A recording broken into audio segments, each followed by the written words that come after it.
Get out. Resign. Let's move to impeach him. You're making a mockery of our country. Go down to the basement yourself, Mr. Putin. More and more Russians are starting to hate Putin. Step down. You're a thief and a murderer. Everyone hates you. I'm so hurt, I've honestly never felt anything like it. Even my ex never wounded me this badly.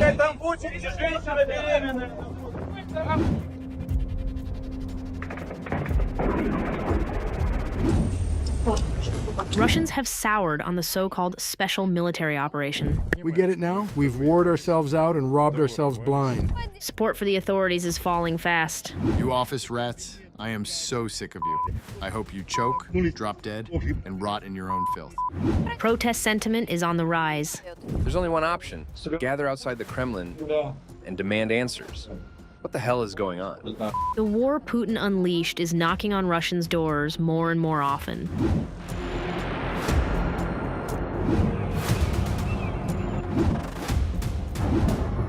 How far has support for Putin fallen because of this? Why are so many Russians now openly cursing the master of the Kremlin on social media? How many soldiers are ready to march on Moscow, the way Prigozhin once did? And who among Putin's own subordinates is demanding an end to the war while quietly despising their boss? All the details in a special report. Blowing its top, how discontent with Putin is growing in Russia.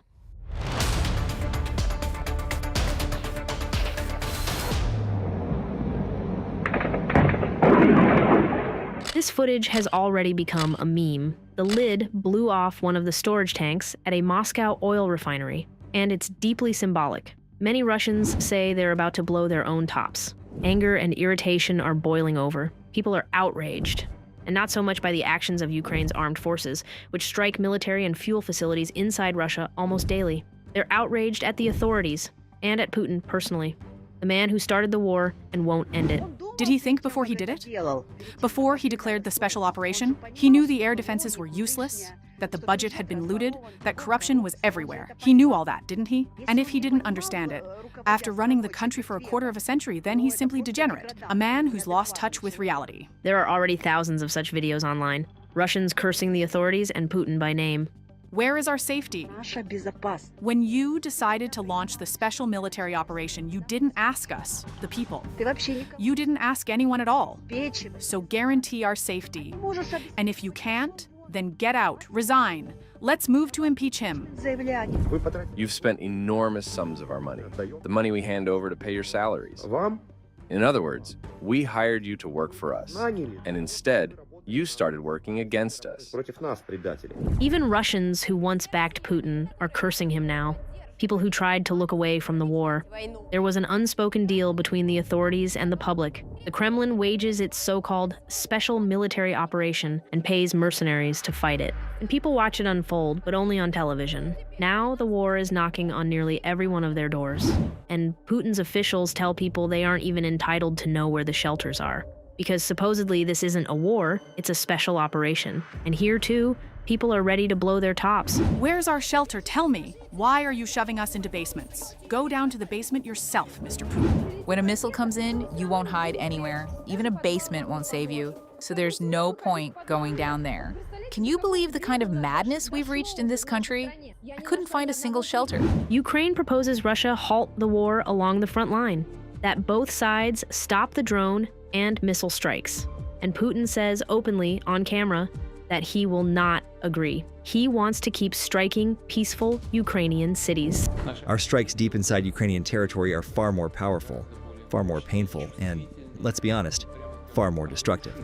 Russia strikes residential neighborhoods, killing as many civilians as it can.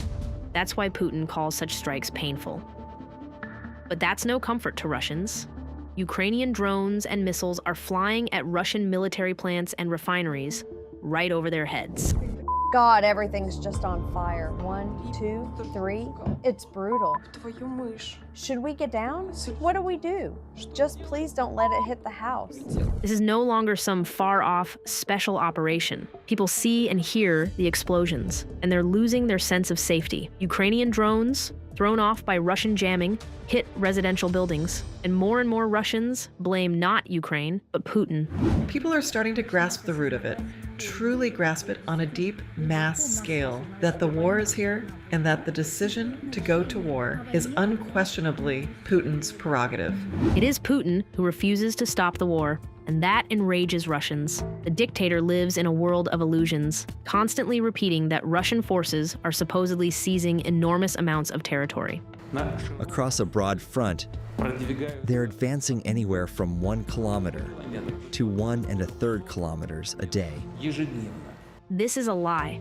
The Russian advance has slowed dramatically to its lowest pace in years.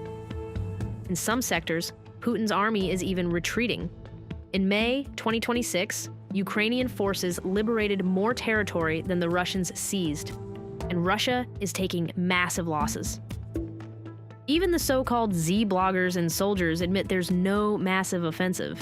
Putin, they say, just relays whatever his generals put in his mouth. Let's stop cramming this into the president's head. I don't even know what to call it. Drilling nonsense into his ear. Endlessly pouring lies into his ears. They ought to plug both his ears so the lies stop getting in. Putin is either a liar or an idiot who doesn't grasp the real situation at the front, the Z bloggers lament.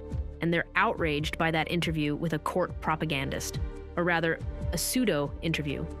The master of the Kremlin appears to answer questions about the war, but he's looking off to the side.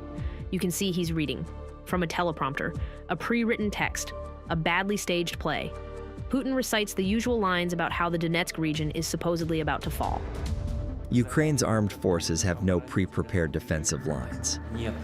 After those words, even the biggest telegram channels erupted in scathing outrage. I'm curious who's even briefing him on this.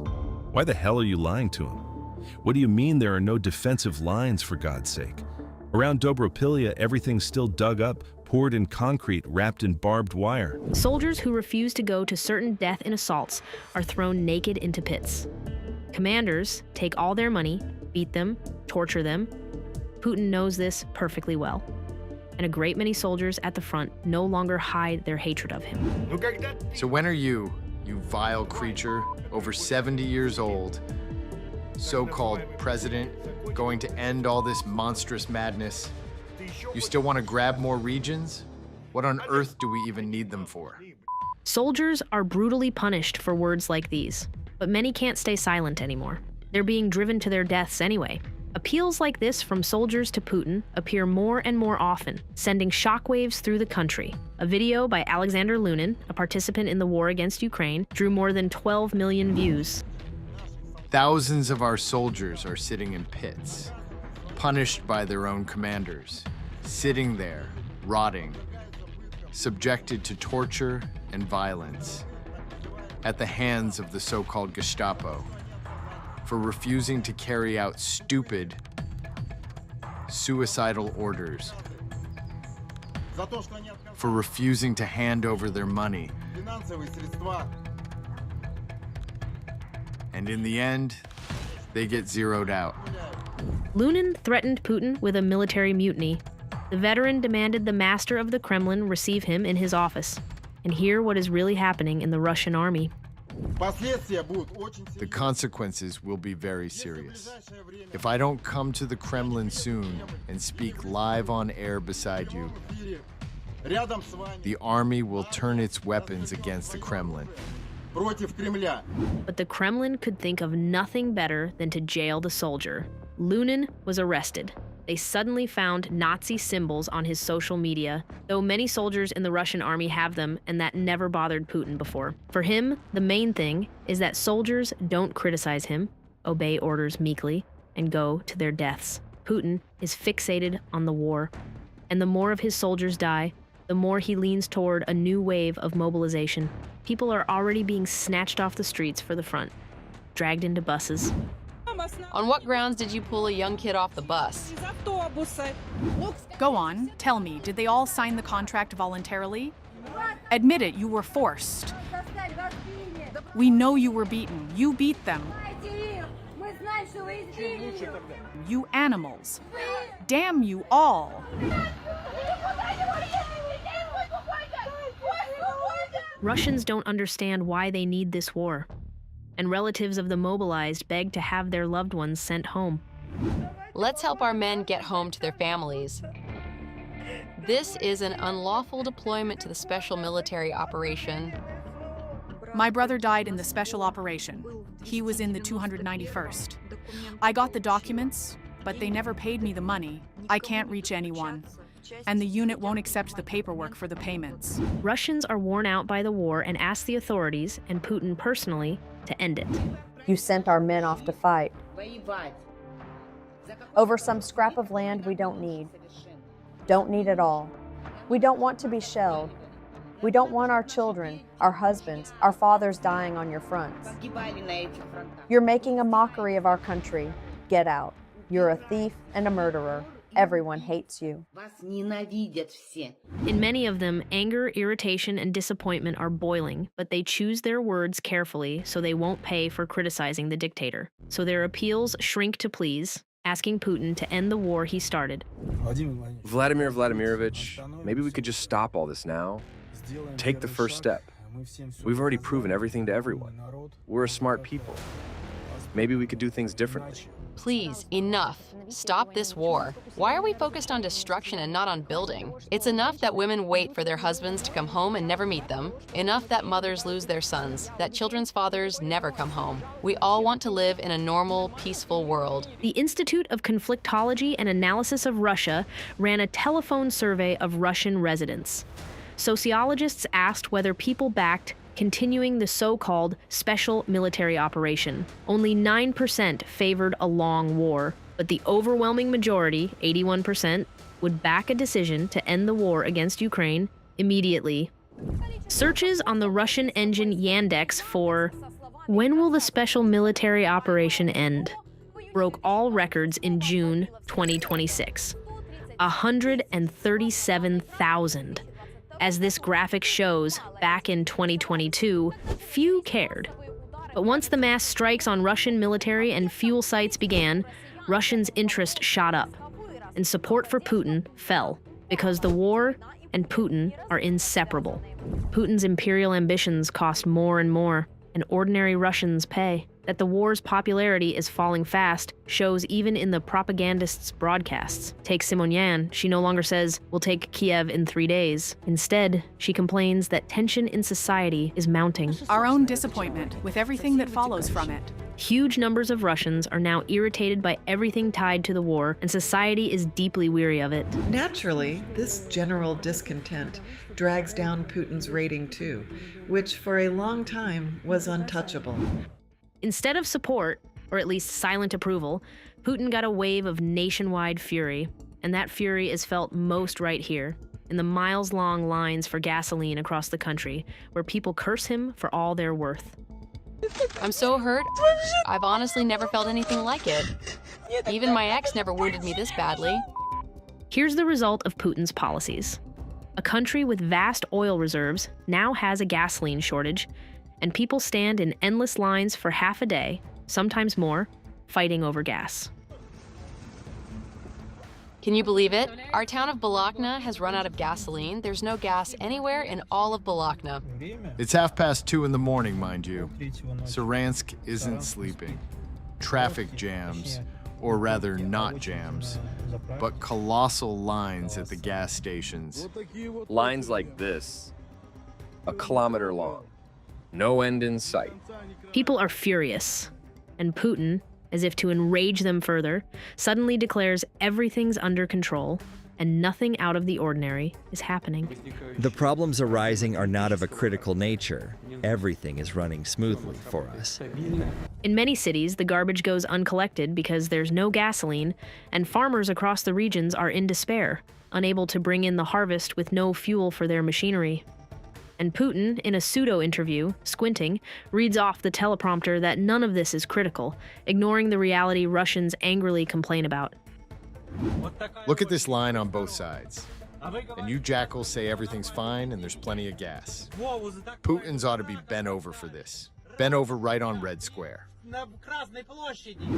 People are irritated by this obvious denial of reality by the authorities.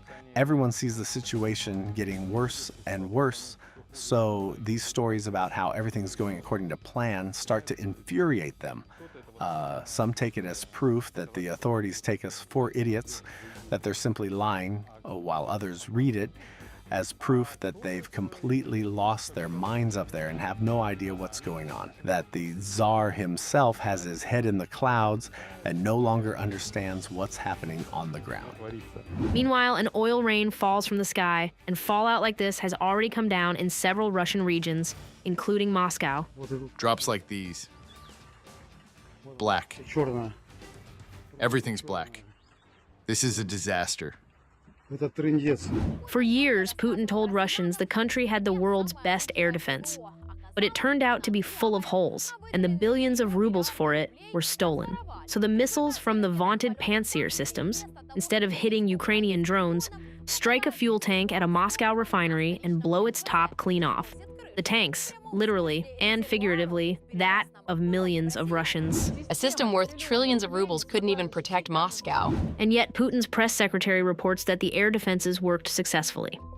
Air defense systems are performing at a high level, despite everything. Z-patriots are enraged by statements like these, accusing the authorities of completely misreading the situation. Though, fearing criminal charges, they write not Putin, but the bunker grandpa, Don Salazar, the darkest one, or the supreme one. Air defense shot down every missile and drone, and gas prices went up and gas vanished from stations because it's all part of the Supreme Commander's cunning plan. Our armor is strong, and our tanks are swift. While Ukrainian drones destroyed refineries in Moscow, Putin held a summit in Kazan, and in the very minutes his capital was blanketed in smoke, the master of the Kremlin, smiling, was treating guests to flatbread and musing about security. And with that, he showed Russians just how out of touch he is. An elderly man in power for nearly 3 decades. They bring him false reports about how well the country is doing. They drive him to meetings with a staged crowd, coached people who greet him cheerfully, and among them plenty of security officers in civilian clothes. He lives in a world of illusions, and that irritates Russians because they live in the real world. Utility rates are climbing, and store prices are rising fast. These 2 little jars, sour cream and condensed milk, 500 rubles. Look, I understand everything, but this is just... The prices are honestly out of this world. This here was on sale for 99 rubles a month ago. Now it's 130, up 30%. This one's 96, and it used to be 79, 80. 80, folks.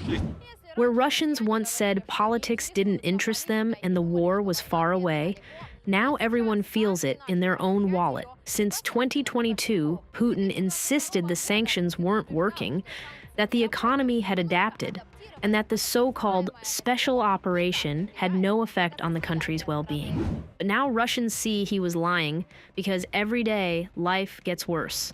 Without groceries they can no longer afford. Without gasoline, now scarce. Without internet, switched off. Without social networks and messengers, blocked. And with the ugly feeling that Putin takes millions of people for idiots.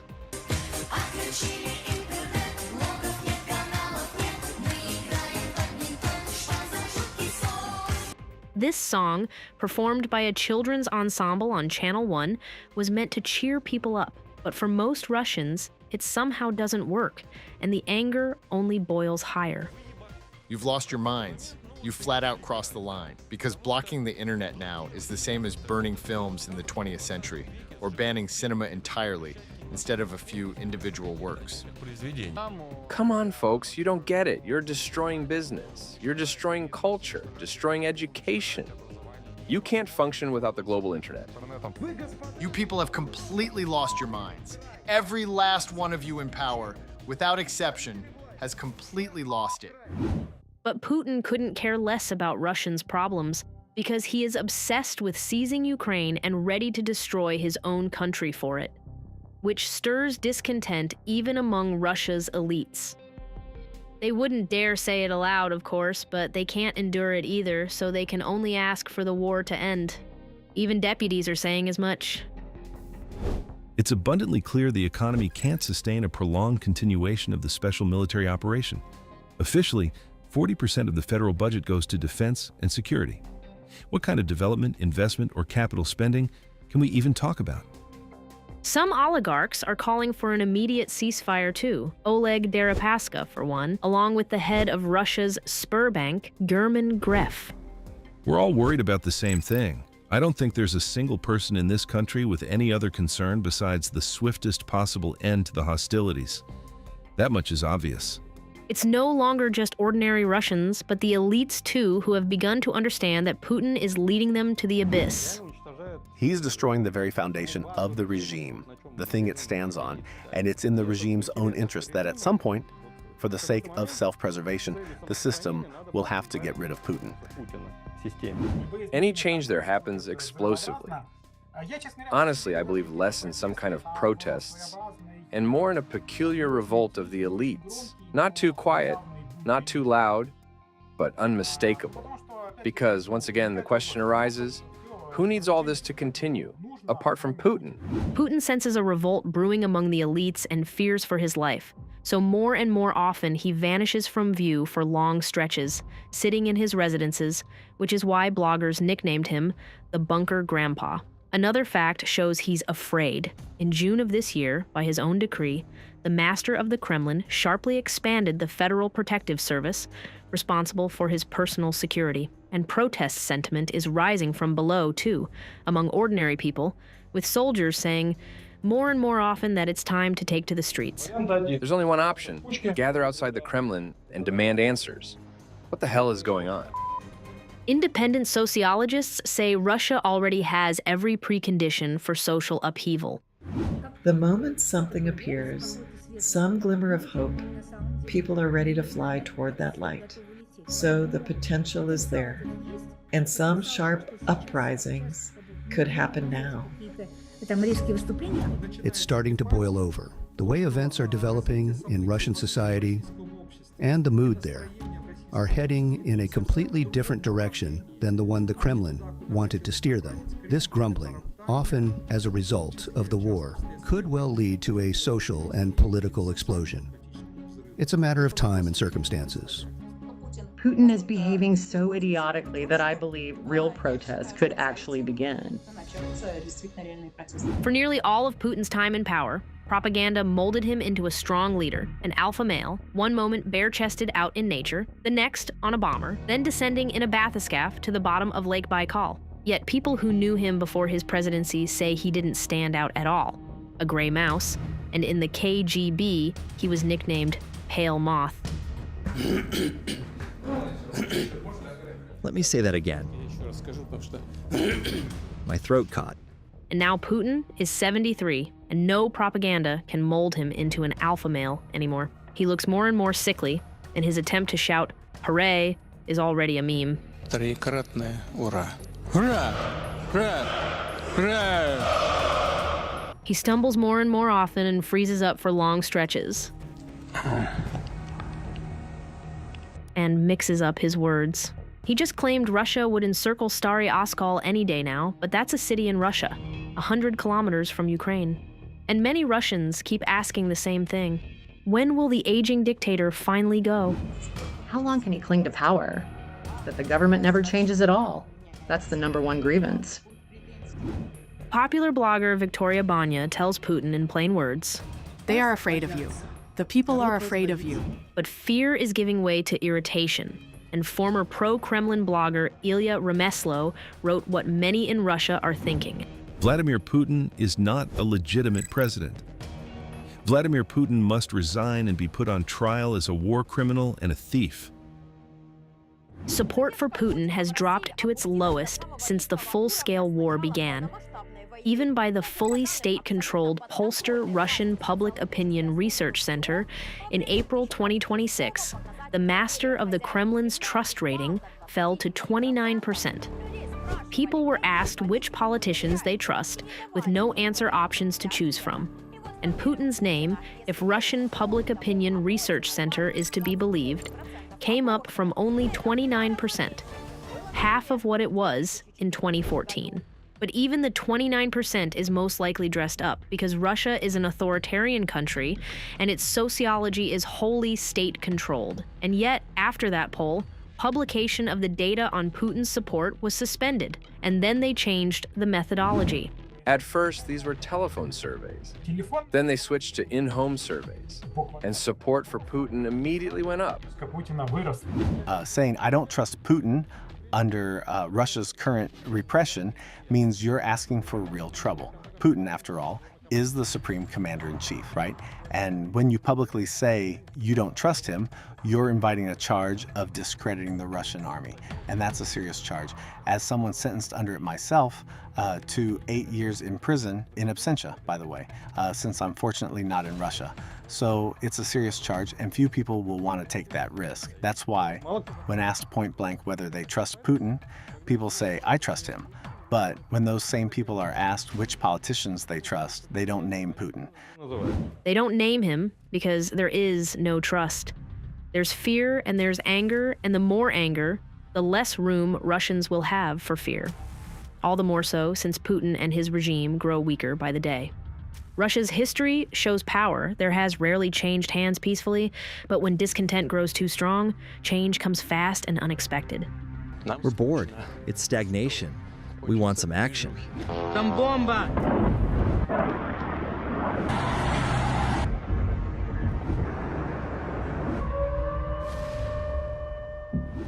Putin wanted, as he puts it, some action. But he didn't ask Russians. Were they bored? Did they want a war against Ukraine? Did they want hundreds of thousands of coffins coming home? The country cut off in isolation, prices climbing, incomes falling, gasoline vanishing, the internet shut off? For life to turn into one long nightmare, each day worse than the last, and the country to slide toward total collapse. Russians are worn out by the war, worn out by Putin. His support has collapsed, and his regime will follow. Only then will the country have a future. Sofia Kutsenko, Special Report.